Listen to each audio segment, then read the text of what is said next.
पूजन करने के लिए गई ना, तो मेरे भैया चरणों को पकड़ करके क्या बोलते हैं कि जय गज बदन खड़ानन माता और जगत जननी दा मिनी दूती दाता।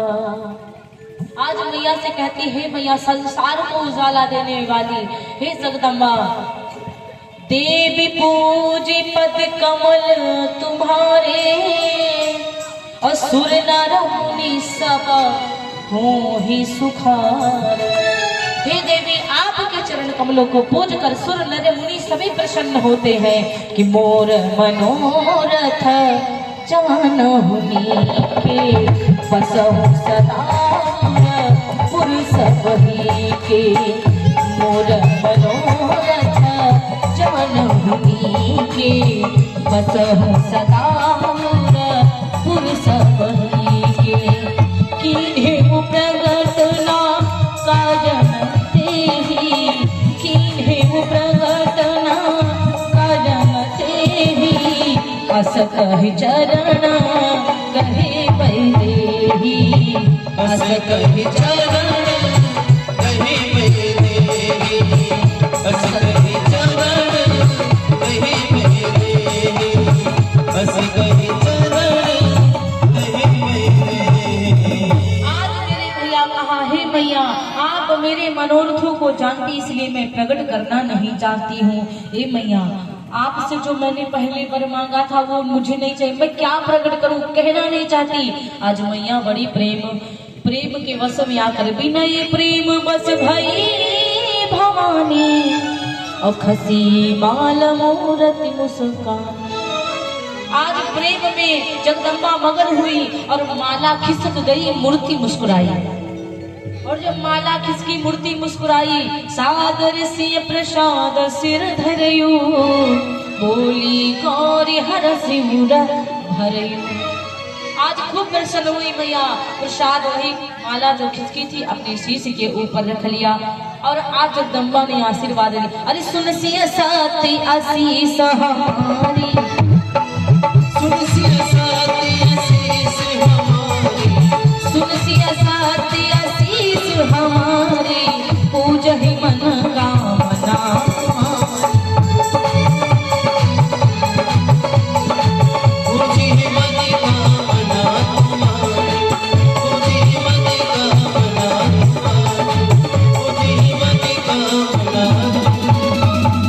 नारद बचन सदा सुचि साचा सोबर मिले ही जाहि मनोराचा।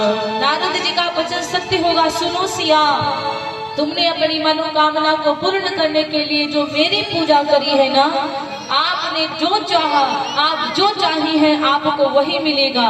जाओ यही भांति गौरी आशीष सुनिसिय सहित ही हरसी अली तुलसी भवानी पूजी पुनि पुनि मुदित मन मंदिर चली। इस प्रकार गौरी मैया का आशीर्वाद पा करके मैया बार बार पूजन करके अपने घर को, अपनी महलों को पहुंची। और उधर आनंद ही आनंद है। उधर धनुष यज्ञ की तैयारियां होने लगी। गुरुदेव जी के पास में पूजा लेकर फूल लेकर के गए, गुरुदेव जी की खूब पूजा कर। और जब गुरुदेव जी की खूब पूजा करी और महाराज जी ने देखा, तो महाराज ने देखा कि सुफल मनोरथ हो तुम्हारे, सुफल मनोरथ हो तुम्हारे, सुफल मनोरथ हो तुम्हारे। राम लखन सुनी गए सुखारे, राम लखन सुनी गए सुखारे।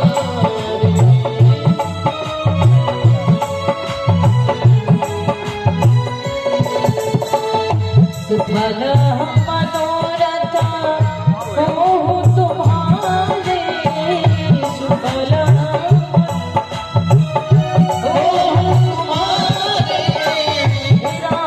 लखनऊ सुनी गए सुखारे, राम लखन सुनी गए सुखारे, राम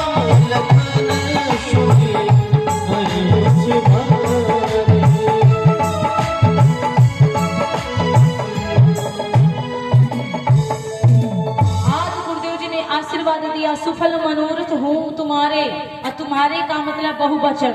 वहां पर राम जी को ही नहीं आशीर्वाद दिया, लक्ष्मण जी को भी दे दिया, क्योंकि लक्ष्मण जी ने भी उर्मिला को देखा था। लक्ष्मण जी भी उर्मिला को देखे थे ना, इसलिए उन्होंने आशीर्वाद दिया, तो दोनों लोगों को संग में दे दिया। अब इधर धनुष यज्ञ की तैयारियां हुई। सतानंद जी आते हैं राम लक्ष्मण जी को बुलाने, गुरुदेव विश्वामित्र जी को बुलाने के लिए। और जब सतानंद जी महाराज आए बुलाने के लिए, कहा जाता है जब वो बुलाने के लिए आए तो राम लक्ष्मण जी संग में चल दिए। और जब संग में राम लक्ष्मण जी चल दिए, सिय स्वयं बरु देखिय जाई ईसु काहि धब देहि बड़ाई।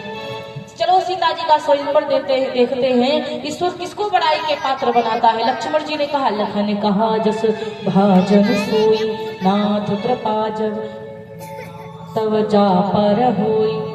लक्ष्मण जी ने कहा, गुरुदेव जी जिसके ऊपर आपकी कृपा होगी वही बड़ाई के पात्र होगा। और जैसे इतनी बात सुनते हैं संत महंत बड़े प्रसन्न हुए। दोनों भैया गुरुदेव जी के संग में धनुष यज्ञ जहाँ पर होने वाला है वहां पर चले गए। हाथियों से खींच करके धनुष को यज्ञ स्थल में रखवाया गया था।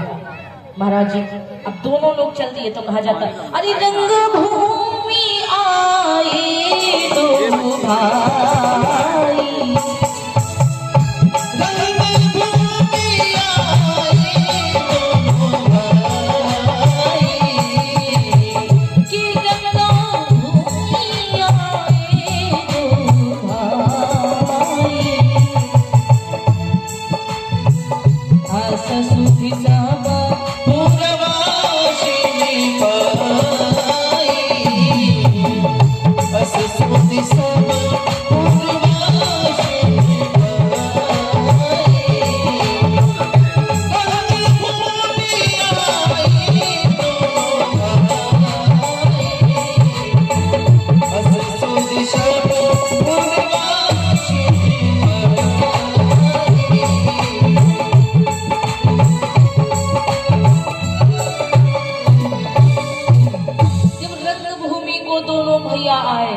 ऐसी स्तुति जब पूर्ववासी पाते हैं तो मेरे भैया आज सारे पूर्ववासी अपने अपने काम धाम को छोड़ करके चल देते। चले सकल ग्रह काज बिसारी, चले सकल ग्रह काज बिसारी, चले सकल ग्रह काज बिसारी, चले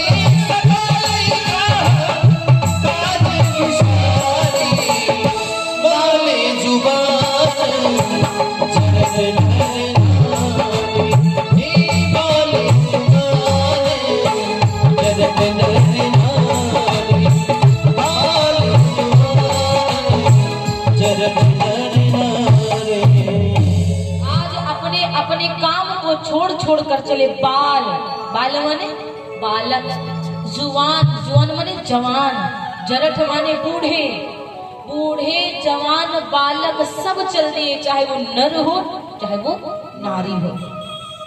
अब भैया जब चलते चलते पहुंचे कि देखी जनक भीर भय भारी, देखी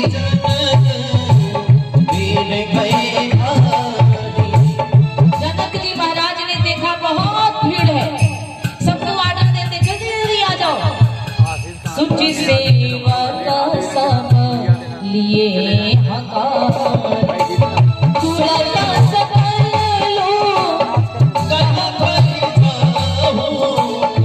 आसन उचित देहु सब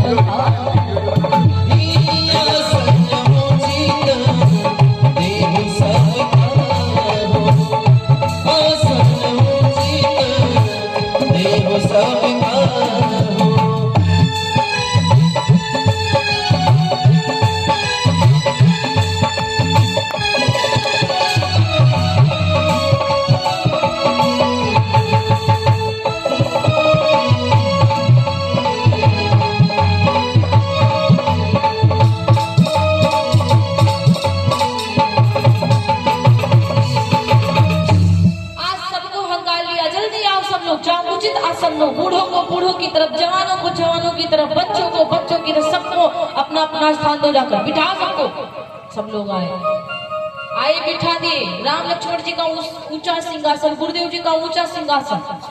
और भैया वहां पे बहुत प्रकार के लोग आए थे जिन्होंने देखा ना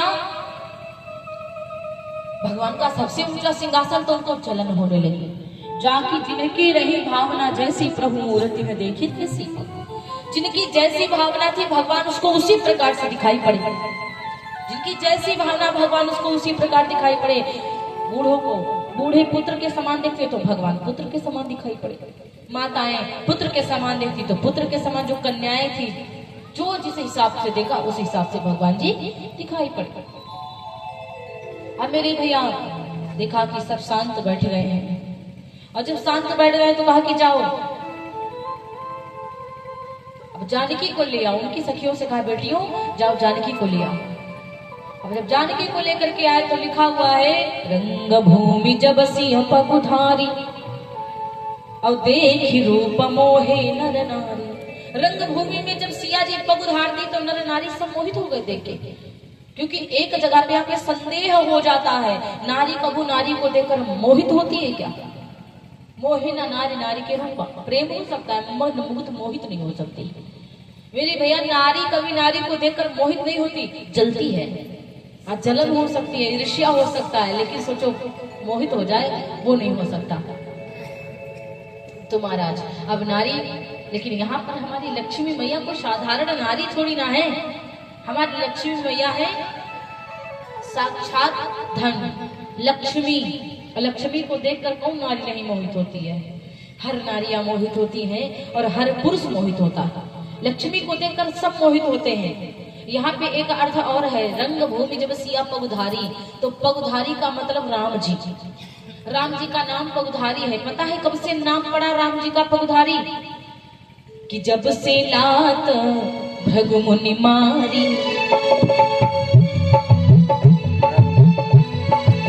एक बात ये हो गई, जब से लात भृगु मुनि मारी। एक बार परीक्षा लेने गए थे भृगु मुनि ने, तो विष्णु जी के सीने पे लात मार दिया था, समझ गए ना? तो गुस्सा नहीं किया था विष्णु भगवान, जो गुस्सा ना करे वही बड़ा होता है। जब से लात भृगु मुनि मारी तब से नाम पड़ा पगुधारी। और दूसरी बात, जब ते नाथ अहिल्या तारी, जब से नाथ अहिल्या तारी, जब से नाथ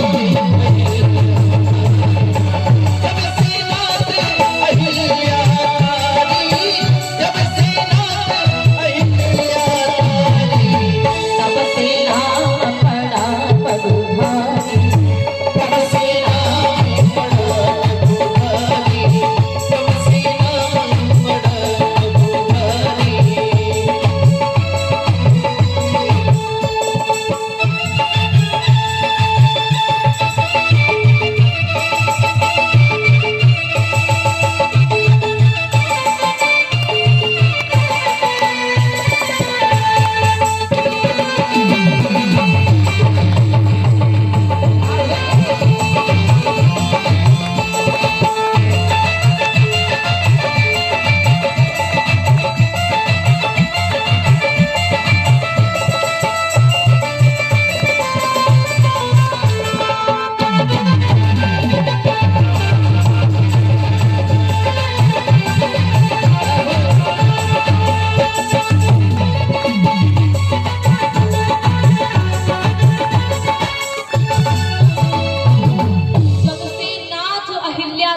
तब से नाम पड़ा पगुधारी।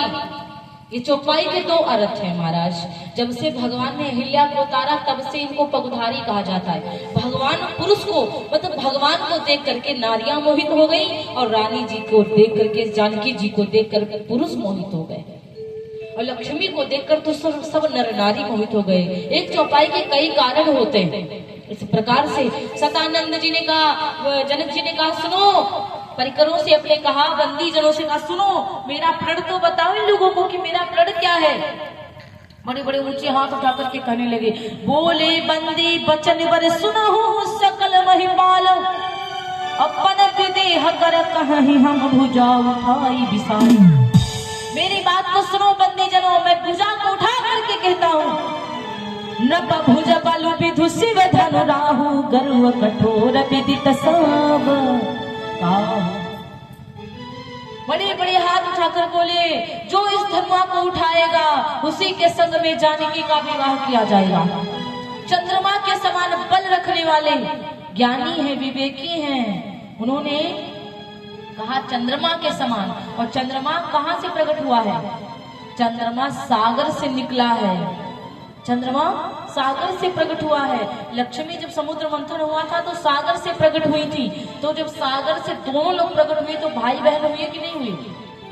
कहा कि चंद्रमा के समान, इसका मतलब चंद्रमा भाई, तो तुम लोग भी भाई हो और तुम्हारी राखी, जानकी की राखी तुम्हारी कलाई में अच्छी लगेगी। क्योंकि यहाँ पर सूर्यवंशी श्री रामचंद्र जी बैठे हैं और चंद्रमा कभी अपने प्रकाश से चमकता नहीं, सूर्य के प्रकाश से चमकता, इसलिए तुम चंद्रमा के समान छोटे और सूर्यवंशी श्री राम बैठे हुए हैं। ज्ञानी लोग जो थे समझ गए, मूर्ख जो थे वो अपना मुकुट सुधारने लगे कि अभी ये जाके तोड़ देंगे हम महाराज। और वहां पर जब गए सब धनुआ तोड़ने के लिए कि बंदी जन की बात सुनी जब भूपति उठे तड़ेड़ा तमकिता की झुकी झूम झपट के दास धनुष के पहुंचे जाए निर्मल होकर सारे बैठे धनुष किसी से नाय निर्बल होकर सारे बैठे।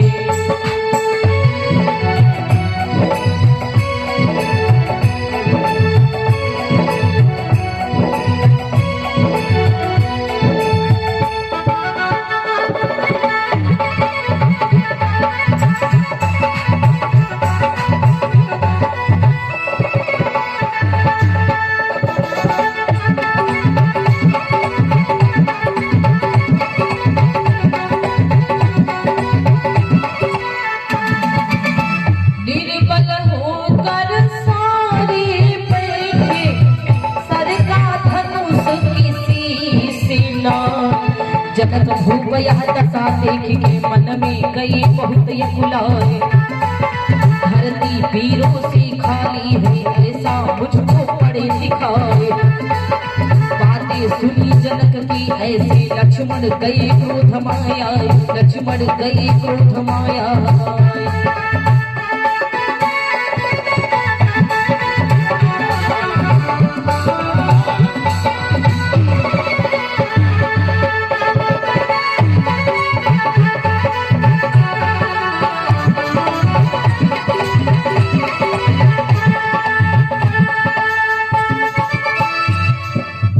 लखन बचन सुन धरती तोली आया बहुत बड़ा भूचाल।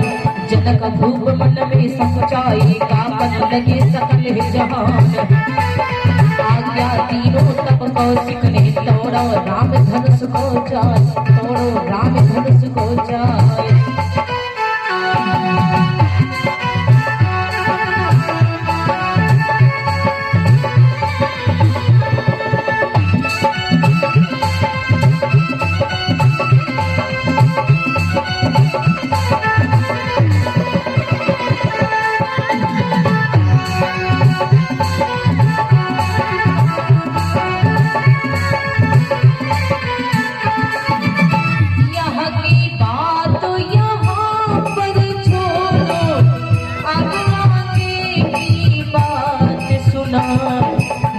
सुनैना कृष्ण है मेरा गाय की गाथा रही सुनाए। नाम सुनैना कृष्ण है मेरा गाय की गाथा रही सुनाए, गाय की गाथा रही सुनाए। आज मेरे भैया जनक जी ने कहा जाओ धनुष को तोड़ो, उठा धनुष को, तब जाकर विवाह होगा। अब भैया जैसे इतने बासुरे बड़े बड़े राजा, बड़े बड़े अहंकारी अपने बाहों को संवारने लगे, मुकुट को संवारने लगे। जाऊंगा उठ के तोड़ दूंगा। तमकी ताकी तके शिव धनु धरही उठई न कोटि भांति बलु करही। तमकता करके शिवधन को उठाते हो, लेकिन उठाते उठ नहीं रहा मेरे भैया। अब जानते हो पीछे वाली चिल्ला और जोर लगा के, थोड़ा और जोर लगा, और जितने जोर लगा रहे पूरी चक्कर जैसा आ गया, लेकिन धनुआ किसी से हिला तक नहीं। महाराज तमक धरनी धनु मूढ़ नृप उठई न चले ल जाए। जब उठता नहीं तो शर्मा करके चल देते मुंह पर आकर के। मन हो पाई भट बाहुबल अधिक अधिक गरुआ। मानो कि जो आता है उसका बल स्वयं खींच करके वो और गरुआ हो जाता है, उसका बल खींच लेता और वजन हो जाता मेरे भैया। कहा जाता है वहां पे रावण भी आया, लेकिन रावण बाण छुआ नहीं चापा। रावण बाण को छुआ ही नहीं महाराज। हारे सकल भूप करी दावा। सारे राजा हार गए। राजाओं ने विचार किया कि चलो एक साथ उठाते हैं, आखिर इस धनुआ में है क्या। धनुआ में तो देखना है, उठाना है किसी को तो प्यार से उठा लो, प्रेम से उठा लो। लेकिन प्यारे आप अहंकार में किसी चीज को उठाना चाहोगे तो उठा नहीं सकते। और दूसरी बात, सच्चाई को उठाने के लिए आपके अंदर तपबल होना चाहिए, सत्यता होनी चाहिए। आप खुद झूठे हैं तो सच्चाई को कब उठा पाओगे, सच्चाई को दबाते ही रहोगे ना। इसलिए वो अहंकार का प्रतीक, लेकिन संत की हड्डियों से वो धनुष बना है। और संत कोई साधारण नहीं है वो महाराज, संत की हड्डियों से वो धनुष बना। दधीच महाराज की हड्डियों से वो धनुष बना। उस धनुष का नाम है पिनाक। और कहा जाता रावण, बहुत सारे राजा आए, भूप सहस तस ये कही बारा। लगे उठावन टरे न टारा, उठाने लगे लेकिन हिलता भी नहीं है। और कहा जाता है महाराज रावण सबके समक्ष गया। जो 3 बातें धनुआ पे लिखी थी ना, हर ज्ञान है रावण को, ना वो हिंदी में लिखा था ना किसी भाषा में नहीं लिखा था भैया, कि कोई जाके साधारण व्यक्ति पढ़ ले। संस्कृत में भी नहीं लिखा था, वो तो लिखा था ब्रह्मा जी के अक्षरों में। साक्षात श्री ब्रह्मा जी ने अपनी कलम से लिखा था 3 बातें, कि जो धनुआ को तोड़ेगा उसकी पत्नी का हरण, पिता का मरण, 14 वर्ष का वनवास हो जाएगा। अब राम जी के मस्तिष्क को देखा, रावण ने देखा तो राम जी से कहा, हे राम तुम्हारे माथे पर है पिता मरण वनवास लिखा। हे राम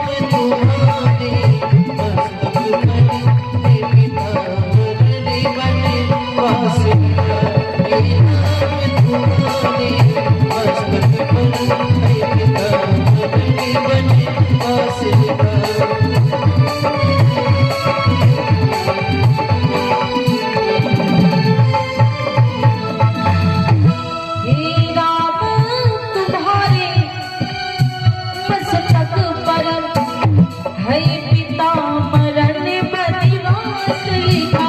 हे राम तुम्हारे मस्तक पर है पिता मरण वनवास लिखा। हे राम तुम्हारे हाथों से, हे राम तुम्हारे हाथों से रावण का सर पर नाश लिखा। हे राम तुम्हारे हाथों से रावण का सर पर नाश लिखा।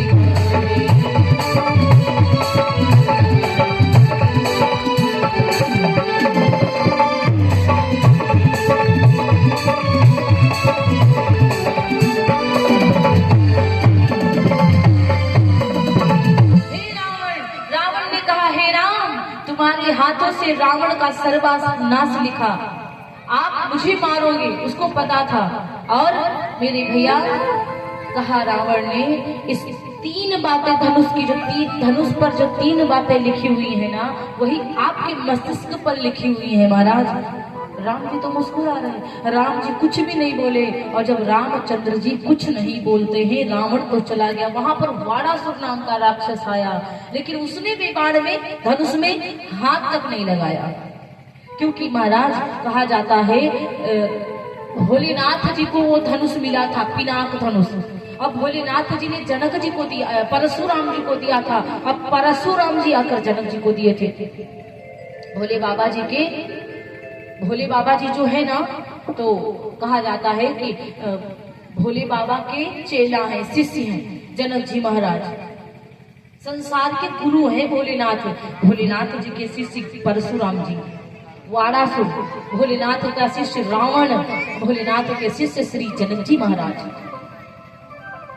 4 शिष्य हैं और 4 शिष्य एक ही गुरु के हों तो उनके पुत्र, उनकी बेटियां सब आपस में, वो चारों गुरु भाई हो गए ना, तो उनकी बेटी तो उनकी बेटी, इनकी बेटी तो उनकी बेटी, इनकी बेटी तो इनकी बेटी। इसलिए रावण भी उनका शिष्य था, भोलेनाथ का जनक भी थे, तो रावण की बेटी भी लगती थी सीता मैया। रावण की बेटी 2 प्रकार से सीता मैया रावण की बेटी लगती है। कहा जाता है रावण संतों से कर लेता था, जो रावण संतों से कर लेता था, जब कर नहीं ले पाता था तो जो नहीं दे पाता था तो उसको मारकर उसका रक्त निकाल के मटका में भर देता था। और जो रावण उसका रक्त निकालकर मटका में भर देता था ना, तो मेरे भैया कहा जाता है कि मटका में रक्त भरकर लंका में रखा। और ये देवासुर संग्राम को गया, जब युद्ध करने गया तो मंदोदरी को बड़ी जोर की प्यास लगी, और जब मंदोदरी को रात में बड़ी जोर की प्यास लगी तो मटका रखा हुआ था, गलती से पानी के चक्कर में मंदोदरी ने वो रक्त पान कर लिया। जब मंदोदरी ने वो रक्त पान कर लिया, पी लिया, तो उसको रह गया गर्भ, मैया हो गई गर्भवती। और जब माँ गर्भवती हुई तो बेटी का जन्म हुआ। तो जब बेटी का जन्म हुआ तो उसी मटके में रख दिया। मंदोदरी विचार करने लगी रावण वापस आएगा और देखेगा कि हम थे भी नहीं, देवी के द्वारा बेटी का जन्म हुआ तो मुझे लांछन लग जाएगा। इसीलिए मंदोदरी ने उसी मटका में उल्टा बेटी को रख दिया। और जब रखा ना, तो जब रावण आया तो घड़े को देखा तो उसमें कन्या, रावण उस कन्या को मारने चला तो एक ज्ञानी मंत्री ने कहा तुम इसको मारो ना, तुम्हारा सत्यानाश हो जाएगा अभी, यदि अभी मारोगे अभी सत्यानाश हो जाएगा। इस मटके को उठाओ, कहीं तुम दूर लेकर जाओ, उसको गाड़ दो जाकर। रावण दूर जनकपुर साइड में गया, जनकपुर राज्य की तरफ पहुंचा, वहां पे वो घड़ा गाड़ देता है। वहां पर घड़ा गाड़ दिया, वहां सूखा पड़ गया। तब जाकर जनक जी ने संतों से बात करी, संतों ने ज्ञान दिया, संतों ने बताया, रास्ता दिखाया। वहां पर यज्ञ किया गया, और जब यज्ञ किया गया तो सोने का हल चलाया गया। जब जनक जी महाराज सोने का हल चलाते तो हल से वो घड़ा टकराया, और जब हल में वो घड़ा टकराता है ना, तो घड़ा जब निकला तो जनक जी ने उसमें से बेटी को निकाला। और जब मैया जानकी को बेटी को निकाला, धरती से प्रकट हुई है ना, इसीलिए उनका नाम जानकी रखा, उनका नाम सीता रखा। फाल को भी सीता कहते, इसलिए उनका नाम सीता रखा। तो एक तरह से देखा जाए तो मंदोदरी की बेटी जब हुई, उन्होंने जब जन्म दिया, घड़े में ताक दिया, तो रावण की भी बेटी हुई ना। 2 कारण है। इस प्रकार से रावण ने बाण को छुआ तक नहीं, रावण तो चला गया इधर। जनक जी ने कहा कि कोई यहाँ पर ऐसा वीर नहीं जो धनुष को तोड़ सके, धनुष को उठा सके, हिला सके। हिलाने की, तोड़ने की बात छोड़ो, उठाने की बात छोड़ो, कोई किसी के हिम्मत नहीं कि धनुष को हिला भी सके। महाराज कोई खिसका तक नहीं पाया। दीप दीप के राजा आए हैं, लेकिन ये दशा। अब एक बार कहा तो कुछ नहीं बोले, दोबारा जब कहा कि जाओ अपने अपने घरों को छोड़ छोड़ करके, आसन को तज करके अपने अपने घरों को पहुंचो। तो मेरे भैया जब ये बात कही ना, तो अब क्या हुआ कि जब इतनी बात कह दी कि अपने अपने घरों को जाओ, लक्ष्मण जी क्रोध में उठे। लक्ष्मण जी क्रोध में आए, कहने लगे कांचे घट जी बिटारो फोरी, सको मेरु मूलक जड़ तोरी। कहो तो कच्चे घड़े के समान, कमल की नलिनी के समान पूरे ब्रह्मांड को उठा करके फेंक दूंगा। इस धनुष की बात करते हो, इस धनुआ की बात करते हो। ब्रह्मांड पूरा उठा करके जिनके माथे पर पृथ्वी रखी हो, वो धनुष को नहीं उठा सकते क्या? लक्ष्मण जी बहुत क्रोध में आए। जब लक्ष्मण जी क्रोध में आए, विश्वामित्र जी देख रहे हैं कि लक्ष्मण जी का क्रोध बढ़ता जा रहा है। राम जी की तरफ बार बार लक्ष्मण जी देख रहे हैं, क्रोध कर रहे हैं, बार बार देखते, भैया आप कहो तो मैं धनुष को तोड़ दूं। और राम जी सोच रहे हैं अगर ये तोड़ देंगे तो हम क्या करेंगे। राम जी अपनी नजरों को नीचे कर लिए। लक्ष्मण जी कहना चाह रहे कि भैया अब तुम आ जाओ, हमने बहुत सुना दिया जनक जी को। जनक जी घबरा गए, जनक जी की पत्नी सुनैना घबरा गई। अब तो रामचंद्र जी विचार करें, जब तक गुरुदेव जी नहीं कहेंगे तब तक हम कैसे उठ जाएं। तो गुरुदेव जी ने जब देखा कि सब ठीक ठाक है, तो विश्वामित्र समय शुभ जानी, बोले अति स्नेहमय वाणी। विश्वामित्र जी शुभ समय जान करके तुरंत राम जी के हाथ कंधे पर रख दिया और कहा, अरे उठो राम भंजहु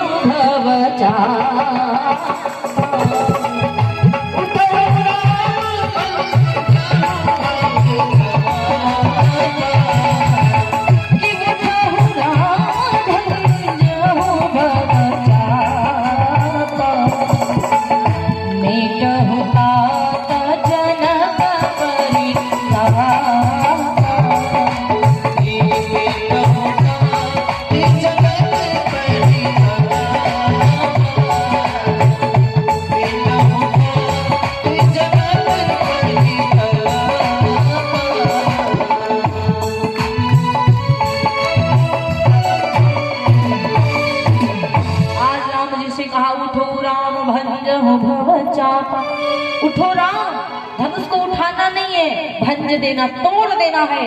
अहंकार का प्रतीक है ना, इसके धनुष को देखकर पता नहीं कितनों को अहंकार आया, इसलिए धनुष को उठाओ ना, तोड़ डालो। राम जी ठाढ़े भई उठ सहज सुभाए, अठवनी जुबा मृगराज लजाए। खड़े हुए ना तो इस प्रकार से खड़े हुए महाराज, जैसे कि लग रहा है कि कोई मृग खड़ा हो, इतना सुंदर मृग, जैसे आंखें पूर्व की तरफ सूर्य बाबा उदित होते हैं जब, तो कितना सुंदर लगते हैं। उसी प्रकार पहाड़ों के बीच से जब सूर्य निकलता कितनी सुंदर लगता, कितना सुंदर लगता। उसी प्रकार उदित उदीग उदित उदय गिरि मंच पर, रघुबर बाल पतंग, विकसे संत सरोज, सब हर से लोचन रंग। सूर्य बाबा निकलते हैं तो कमल खिल जाते हैं, उसी प्रकार भगवान रामचंद्र जी जब खड़े हुए तो संत जो थे ना कमल के पुष्प की तरह खिल गए मेरे भैया। और जाकर के प्रभु श्री रामचंद्र जी ने धीरे धीरे भगवान श्री राम चले, बड़ी मंद मंद चाल चली। और जब प्रभु श्री रामचंद्र जी मंद मंद चाल चलते हैं, उसके बाद में कहा जाता है कि जिस समय उठाया धनुआ को कि बिजली सी, कि जिस समय उठाया धनुआ को कि बिजली सी तड़प उठी क्षण में, और फिर धनुष हुआ नभ मंडल में, सब बदल से कड़क उठी क्षण में।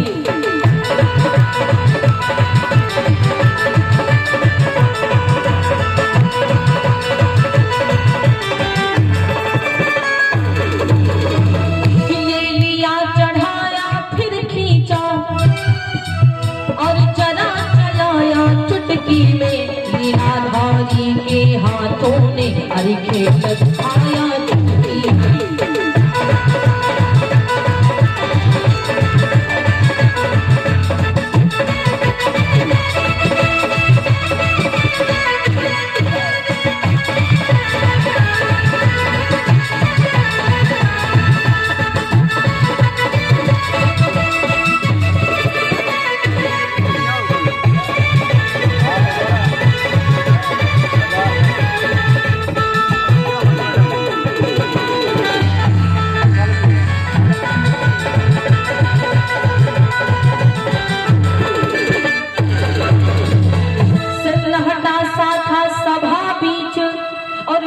सब चित्र समान हो रहे थे, और क्या किया क्या हुआ क्या होगा कुछ पता नहीं भौचक के।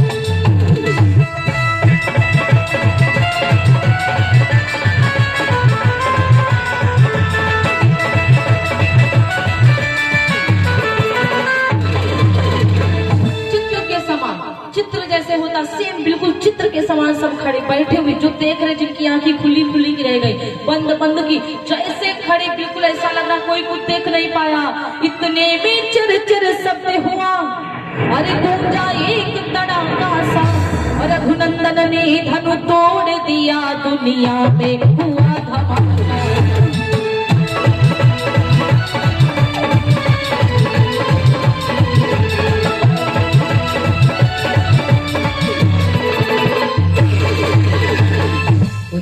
भगवान की जय। अब देखो चित्र के समान सब खड़े। भगवान जिस समय धनुष को उठाए विचार करने लगे कि मैं ऊपर इतना लंबा धनुष में छोटा सा यदि ऊपर हाथ को उठा के नीचे कर दिया तो लोग समझ जाएंगे कि मैं पर ब्रह्म हूँ। इसलिए भगवान जिस समय धनुआ को उठाते हैं उस समय मेरे भैया कहा जाता है कि कोई देख नहीं पाया, और असली जो धनुष टूटा ना वो जानकी मैया ने तोड़ा। चाप समीप राम जब आए और नर नारी हसुर सुकत मनाए। कहा जाता है जानकी मैया धनुष बाबा को मना रही कि बाबा आप बहुत हल्के हो जाना, बहुत हल्के हो जाना। जब इतनी बात कहने लगे तो मेरे भैया धनुष बाबा ने कहा कितना हल्का हो जाऊंगा, इतना सा हो जाऊंगा? तो बोले नहीं बाबा और भी हल्के हो जाना। बोले और कम हो जाऊंगा? कहने लगे 100 ग्राम का हो जाऊंगा। इससे भी कम हो जाना? कहने लगे 50। उससे भी कम हो जाना? कहने लगे 25 ग्राम। उससे भी कम। आपको पता है धनुष बाबा जब हम बगिया को गए थे ना, फूल लेने के लिए आए थे प्रभु श्री राम, तो आपको पता है 2-4 फूल हाथ में थे छोटी सी दोना में, तो इनके पसीना था, तो ये 25 ग्राम का धनुष क्या उठा पाएंगे? आप खर के समान हो जाना। प्रभु का हाथ लगे तो तृण के समान, जैसे खर नहीं कहीं भी लग जाए पता नहीं चलता, उस प्रकार तुम खर के समान हो जा। अब लोगों ने पूछा बाबा हम आपको उठा रहे थे आप नहीं उठे और ये उठाए आपको तो आप उठ गए। धनुष बाबा ने कहा जो प्रभु जिसको उठाता है नहीं उठ पाता तो बेकार है, संसार में कोई उठाने वाला उसको आ नहीं सकता।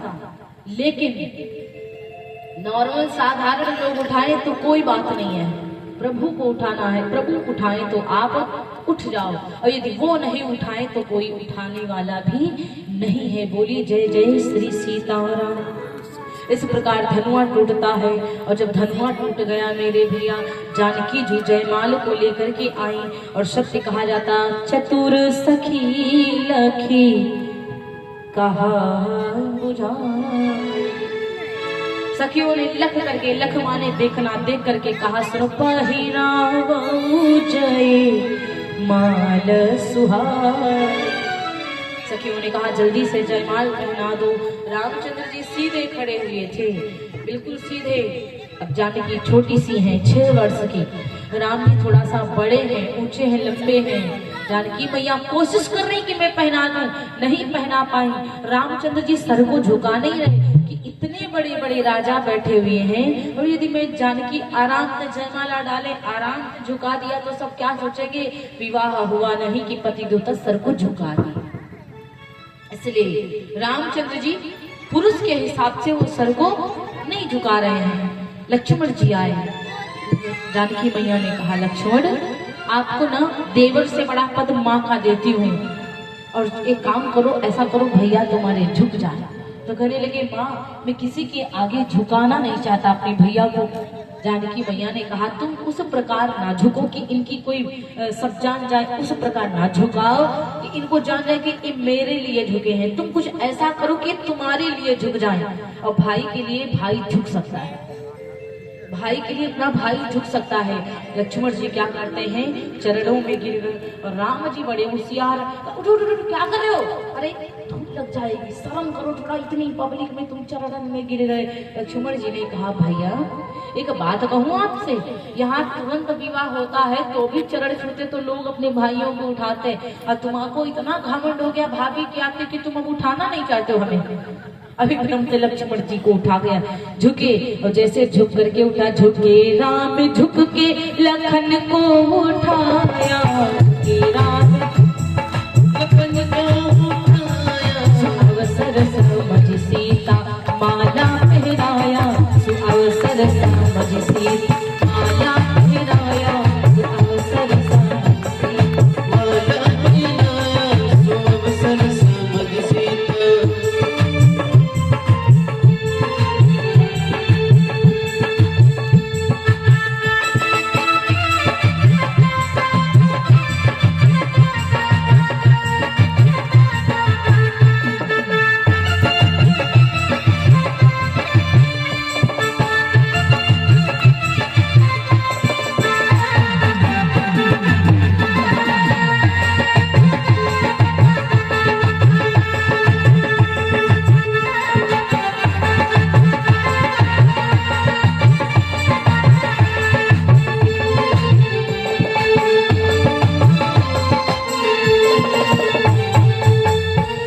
बोले उमापति महादेव की जय। कहा कि जय माल हो सखी, कि जय माल हो सखी, कि जय माल जानकी, ओ जय माल जानकी, पहनावो राघव जी को जय माल हो सखी, पहनावो राघव जी को जय माल हो सखी, पहनावो राघव जी को जय माल हो सखी, जय माल हो सखी, जय माल हो सखी, जय माल हो सखी, पहनावो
सखिया सिखावती, गावती बजावती, सखिया सिखावती, गावती बजावती, सखिया सिखावती, कि दुल्हा रखी के, दुल्हा रखी के, निहाल जान की, पहनावो राघव जी को।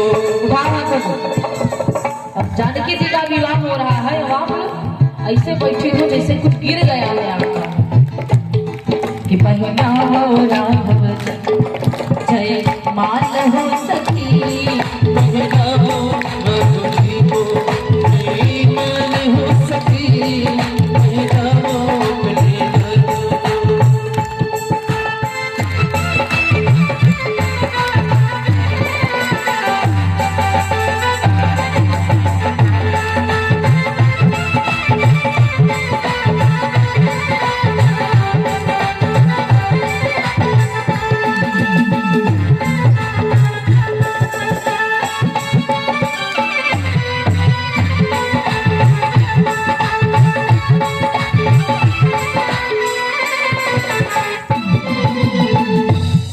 कमनीय खड़ी चित्र लिखित सी, कमनीय खड़ी चित्र लिखित सी, कमनीय खड़ी चित्र लिखित सी, प्रेमा विवश ऐसी हाल जानकी। आज प्रेम के विवश में जानकी बहुत कांप रही है, शर्मा रही है, बहुत प्रसन्नता है और प्रसन्नता के आंसू आने लग गए। प्रेमा पे बस ऐसी हाल जानकी, पहनावो राघव जी को जय माल हो सखी, पहनावो राघव जी को जय माल हो सखी, पहनावो राघव जी को जय माल जानकी, पहनावो राघव जी को।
छबियावा लोकी सहेली सिया जयमाल राग उड़ मेली सिया जयमाल राउर मेली अब राजन शिकारी खुश हाल जानकी पहनाव बराबरी जय माल जानकी पहनावो रघुपति को जय माल जानकी पहनावो रघुपति को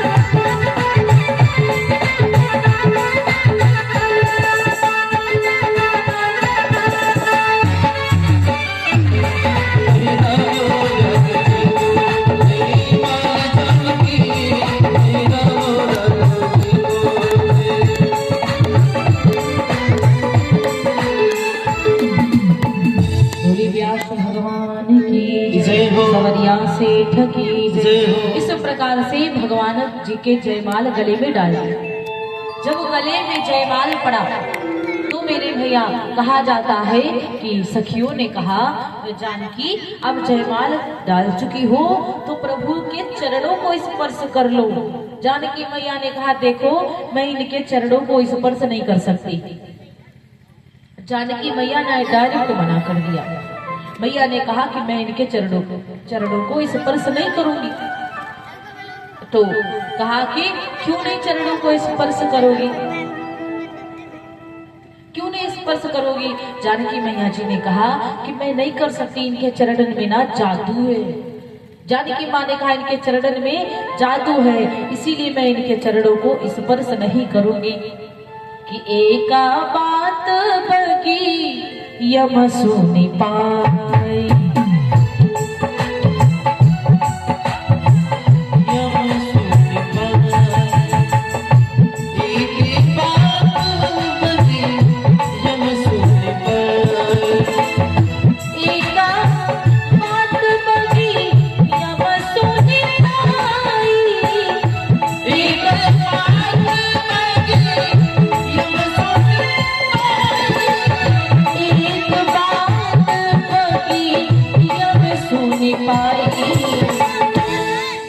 छुवत सिला भई नारी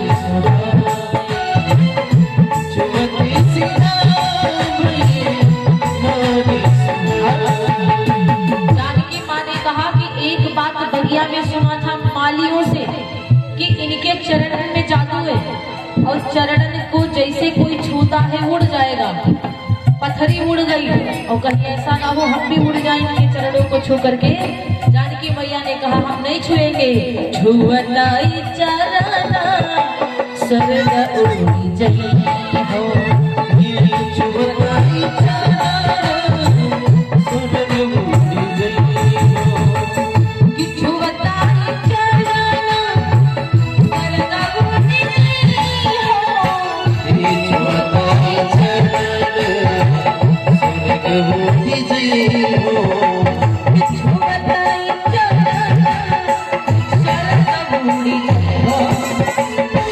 सेवा करन पिया की नाय सही हो, सेवा पिया की नाय सही हो।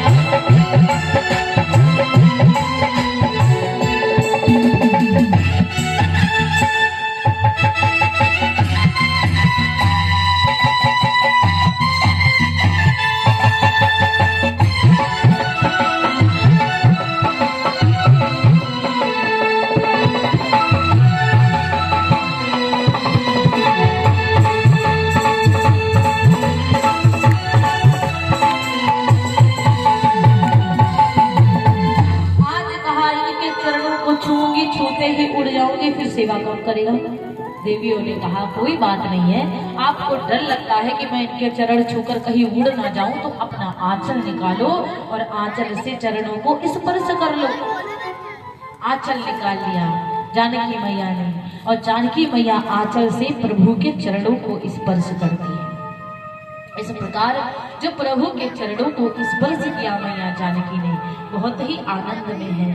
आज श्री रामचंद्र जी को जब अंदर लेकर के गए, महलों में लेकर के गए, तो विश्वामित्र जी की सेवा में राम जी फिर से लगे।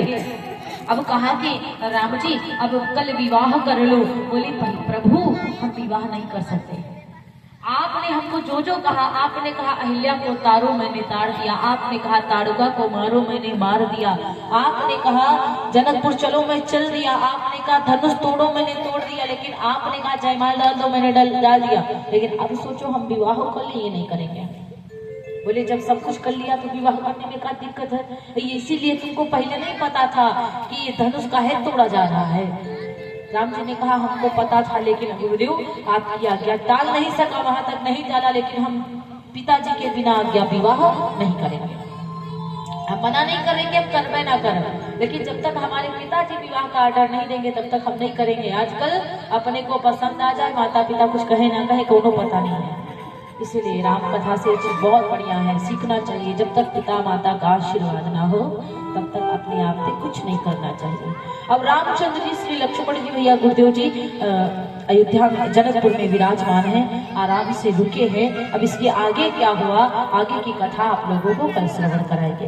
बोले व्यास भगवान